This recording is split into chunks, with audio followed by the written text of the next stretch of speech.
নমস্কার। আজকে আমাদের বিষয়বস্তু ডলফিনের গোপন নেশা নিয়ে। চলো জেনে নেওয়া যাক।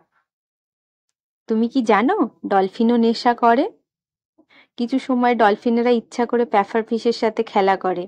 প্যাফার ফিশ বিপদের সময় শরীর ফুলিয়ে ফেলে এবং হালকা টক্সিন ছাড়ে। অদ্ভুত ব্যাপার হলো ডলফিনেরা জানে এই টক্সিন বেশি হলে বিপজ্জনক, কিন্তু খুব অল্প পরিমাণে নিলে মাথায় হালকা নেশার মতো অনুভূতি আনে।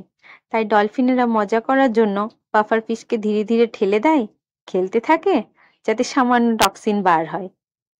তারপর তারা ধীরে ধীরে সাঁতরে সমুদ্রের ওপর ভেসে ওঠে, যেন স্বপ্নের মতো এক জগতে ডুবে আছে, আর মজা নিতে থাকে যেন সমুদ্রে পার্টি চলছে। তুমি কি জানতে মানুষের মতো ডলফিনও মজা করার জন্য নেশা করে, যা প্রাণী জগতে অত্যন্ত বিরল। ধন্যবাদ। তথ্যটি কেমন লাগলো তোমার?